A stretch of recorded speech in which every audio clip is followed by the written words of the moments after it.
Alors, on va faire maintenant Bayt al-Ma'mour. On a déjà parlé de Bayt al-Ma'mour, bien sûr, parce que vous êtes dans Da'wa depuis maintenant un certain nombre d'années pour vous tous.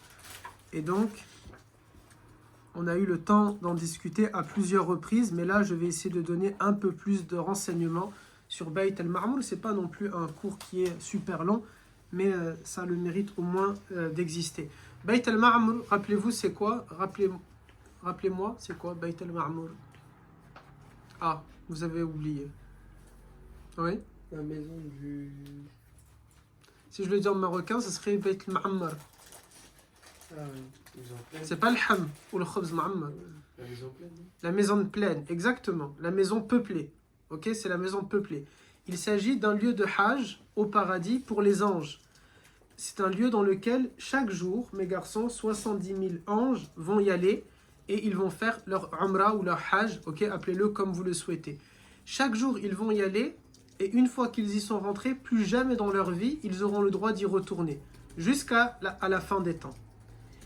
Imaginez la planète si elle existe depuis 1 million d'années, c'est-à-dire que ça fait 1 million fois 70 000 anges qui y sont rentrés. Si elle existe depuis 1 milliard, ça fait autant. C'est vous dire à quel point il y a des milliards et des milliards à l'infini, le nombre d'anges, mes garçons. Pourquoi on en parle dans le cadre de la Umrah? Parce qu'il y a quelques endroits sur Terre, et vous allez me demander quels sont les autres, je vous le dis d'emblée, à voir dans quelques années. Il ne faut pas que je vous donne tout maintenant. Mais parmi les lieux, au moins un qu'on va voir maintenant, il y a des lieux sur Terre qui sont connectés directement entre les cieux et la Terre par un espèce de conduit. Vous voyez ce qu'on appelle dans l'espace un trou noir? Tu rentres et on ne te voit plus, d'un coup tu es passé dans un autre monde. Il y a des choses comme ça, je ne sais pas comment on pourrait les appeler, qui se passent dans ce monde-là, qui connectent directement le bas monde directement à l'autre monde. Et parmi ces lieux-là, il y a la Kaaba. La Kaaba, mes garçons, elle est par exemple ici, dans ce conduit-là en bas, exactement, parallèlement, exactement, dans la même ligne, il y a Bayt al-Ma'mour. Et dans Bayt al-Ma'mour, dans ce lieu-là, il y a une Kaaba également, la Kaaba des cieux. Et de la même manière que nous sommes en train de tourner en bas, il y a des anges qui sont en train de tourner en haut.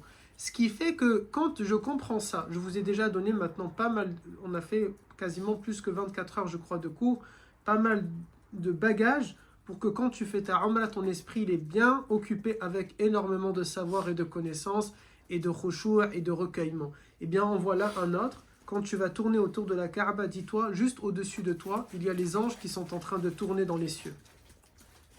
Et nous, alhamdoulilah, on va tourner et après on va pouvoir revenir, n'est-ce pas? Mais eux, ils vont faire leur tawaf autour de la Kaaba des cieux et plus jamais ils vont y revenir. Et qu'est-ce qu'il y a également tout de suite en haut? Et ça, c'est encore plus joli, mes garçons, pour les mamans, les mamans, mais même les pères, finalement, il n'y a pas que les pères, qui ont perdu un enfant. C'est de se dire que pile poil au-dessus, il y a la Kaaba des cieux, avec Sayyidina Ibrahim, alayhi salam, du coup, qui est adossé, son dos collé à la Kaaba des cieux, et tous les enfants qui sont là, et derrière les enfants, les anges qui sont en train de tourner. Et donc quelqu'un, une maman qui a perdu, parmi vous par exemple, c'est qui? Sa mère, elle a déjà perdu un enfant, frère et soeur, dans le ventre, ou quand il était petit. 1, 2, 3, 4. C'est-à-dire que quand elles partent faire la umrah, ou bien vous, quand vous partez faire la umrah, il y a ton frère et ta soeur qui sont du coup juste là, au-dessus de toi. Et qui sont assis. Ça me met, moi, la chair de poule. Ça me donne envie presque de... Après, il ne faut pas trop que je parle. Sayyidina Ibrahim, alayhi salam, du coup, qui est avec ses enfants-là, et les anges qui sont derrière, comme ça, en train de tourner. Ça donne une émotion particulière, n'est-ce pas, mes garçons? Ça donne une intensité qui est vraiment, ici, particulière, parce que ça nous montre à quel point il faut absolument, mes garçons, être sérieux et être dans le moment et dans le recueillement. Ça nous montre aussi à quel point on a besoin d'apprendre la umrah avant de partir. Si je connais ça et que je suis sur place et que je tourne, déjà je suis content d'être là, mais j'ai aussi une émotion qui est forte parce que je me dis, j'ai mon fils, ma fille, mon frère, ma soeur qui est juste là. Il n'est pas dans le même endroit que moi, il est loin en haut, mais il est parallèlement au même, dans le même conduit, dans la même zone. Et ça, c'est quelque chose qui est important. Dis-moi, Reda. Mais comme la Terre elle tourne, c'est-à-dire est-ce que l'endroit aussi il bouge? Ah, et ouais. La Terre, elle fait pas que tourner, tu le sais. La galaxie, il y avait une vidéo comme ça que j'avais vue, je voulais vous l'envoyer un jour, parce que les gens pensent que c'est comment? Les gens pensent que là, il y a le soleil, et nous, on est en train de tourner comme ça. Et qu'elle tourne sur elle-même, tout en tournant autour du soleil. Les gens pensent que c'est comme ça, n'est-ce pas? Qui pense que c'est comme ça? Allez, que je vous attaque. Et c'est pas que comme ça le système solaire. Si vous regardez, c'est comme ça, et puis c'est en train d'avancer, et c'est en train de tourner. Il y a tout un mouvement. Et pendant que ça tourne, il y a d'autres planètes qui elles-mêmes sont en train de tourner. Et ça fait de cette manière-là, c'est fascinant, l'espace comment c'est. Eh bien oui, de la même manière, c'est de cette manière-là. Ok. C'est-à-dire dans le paradis, l'endroit il bouge. Nous, la Terre, elle bouge, mais on ne le ressent pas. Ouais, mais ce que vous avez dit, à côté, Bait Ma'mour. il y a les enfants qui prennent le Oui. courant et tout. Mais C'est-à-dire eux toi- aussi, ils bougent. Oui, mais toi, tu bouges aussi, mon grand. Ouais, Est-ce que tu sens que tu bouges? non. Khalas.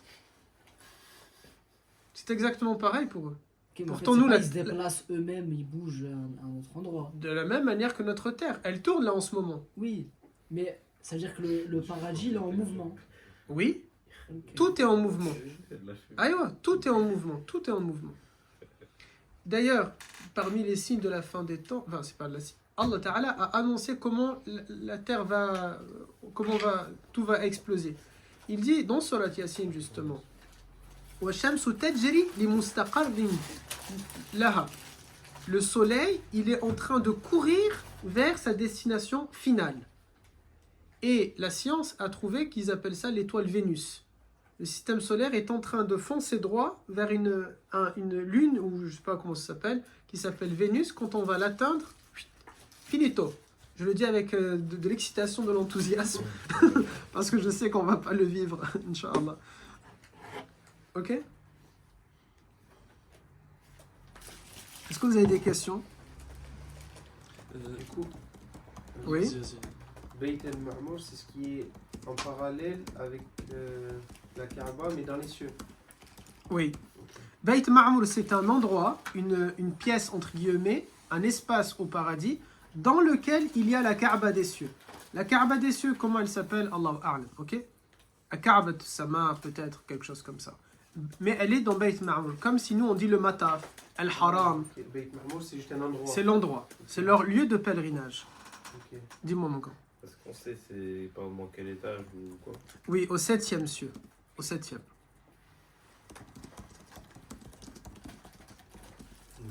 Les Aïe. anges, quand ils tournent autour, ils tournent cette fois, etc. Ça. On ne sait pas. C'est une bonne question, mon grand. On n'a aucun hadith qui nous dit. On sait qu'ils vont rentrer chaque jour 70 000 et qu'après ils partent. Des savants ont dit peut-être 70 000 ils rentrent. Mathalan, je dis n'importe quoi là, ok? Peut-être à 8 heures, 70 000 sont rentrés. Ils sont restés 1 heure, ils sont sortis, 70 000 autres sont rentrés. Ou alors c'est toute la journée qu'ils y restent.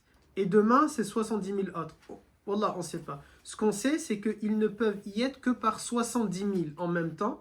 Et qu'une fois qu'ils sont rentrés, plus jamais dans leur vie, ils vont pouvoir y retourner. Une seule fois. Une seule fois. J'ai peur qu'un jour ils disent, la Kaaba c'est pareil. Tu viens, tu tournes 7 fois et plus jamais dans ta vie tu auras le droit d'y aller. Oh, ça serait... Mais comme ils ont besoin de l'argent des visas, je pense pas qu'ils vont dire ça.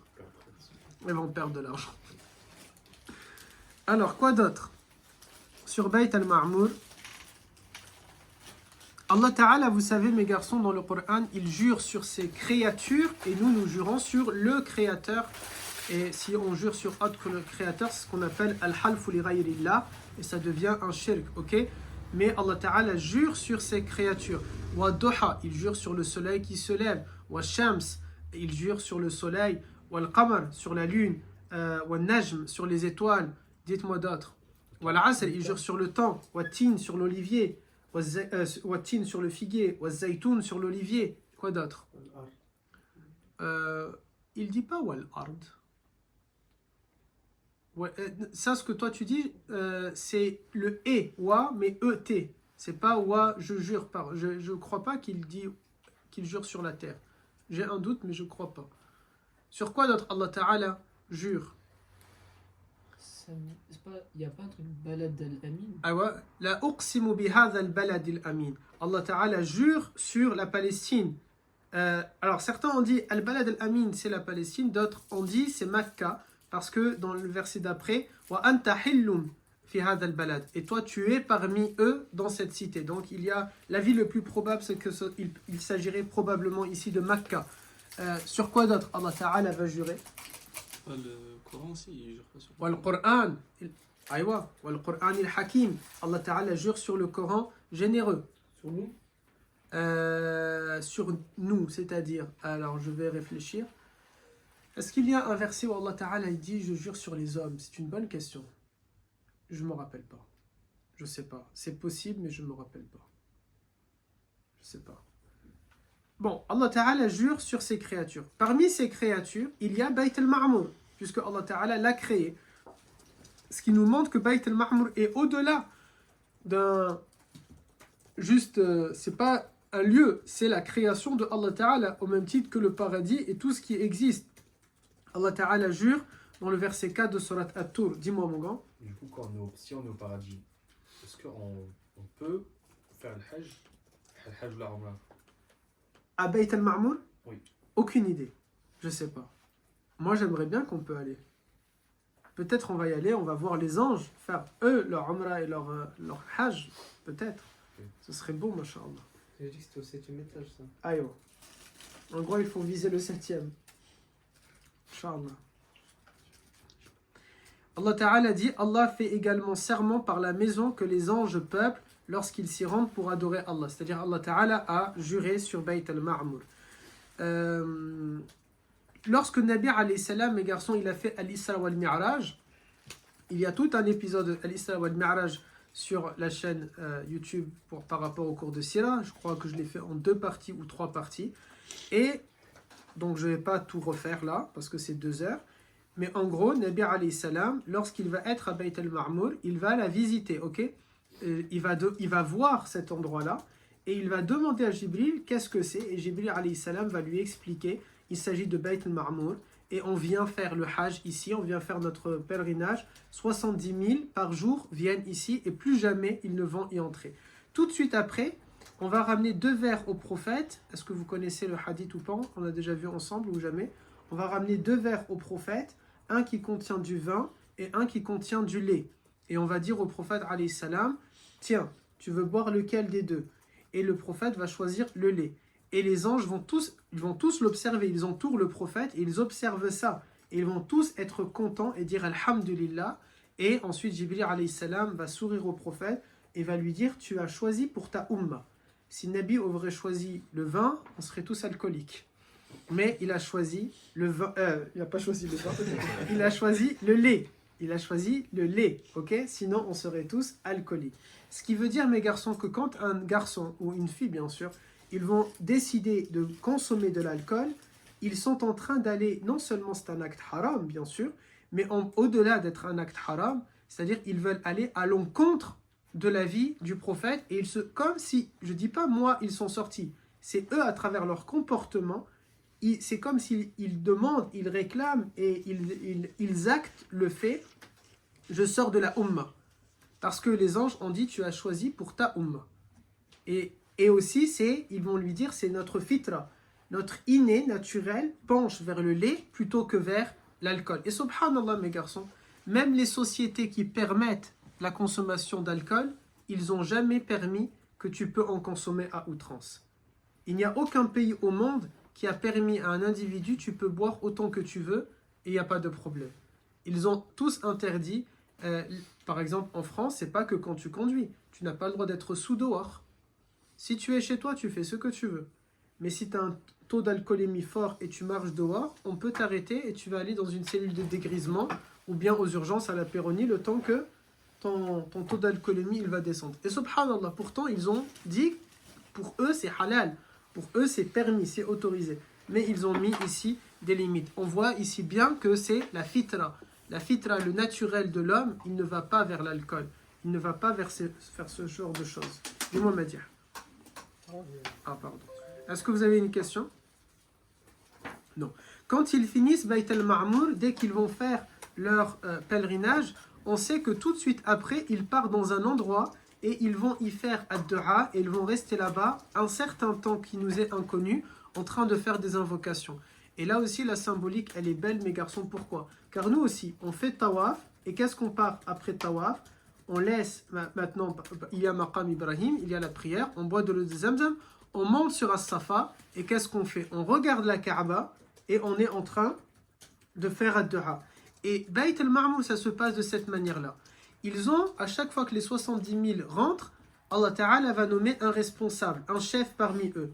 Et c'est ce chef-là, quand leur pèlerinage est fini autour de la Kaaba des cieux, il les emmène, subhanallah, c'est comme maintenant vous allez faire une umrah en groupe, et bien de la oustad, il va vous dire, allez, on va aller à tel endroit, et bien là, ça se passe de cette manière-là. Il amène son groupe jusqu'à l'endroit où ils partent faire le pèlerinage.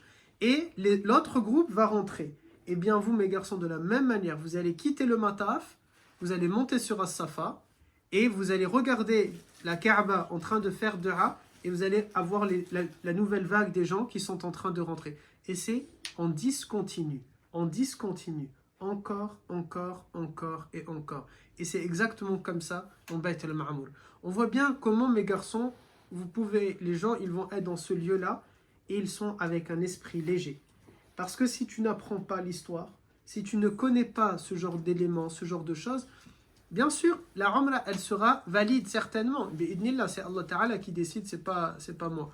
Mais, comment on va m'expliquer que j'ai ressenti quelque chose? Comment m'expliquer que j'ai été dans l'émotion alors que je ne connais pas tout ce genre de choses? C'est un peu plus compliqué, sans porter de jugement bien sûr, on ne porte pas un jugement, mais c'est plus compliqué, je crois, de s'immerger. On dit s'immerger ou s'immerser? S'immerger dans ce moment spirituel si jamais je ne connais pas ce genre d'informations et ce genre de choses.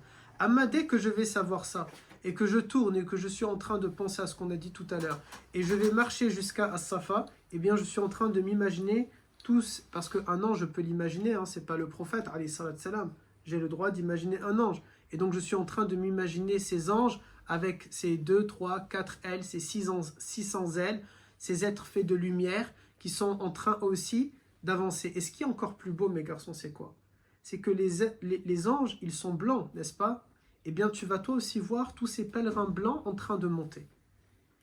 Et ce que moi j'aime trop, que je vous ai déjà dit, après tu les vois remettre sur eux le ihram, le mouvement pour qui va dans le dos, c'est comme les ailes des anges, vous voyez, qui sont en train de se rabattre. C'est très beau. Si jamais il y a des gens qui sont en train de crier, de faire n'importe quoi, bien sûr, et qui vous cassent cet instant. Quoi d'autre sur Bayt al-Ma'mour?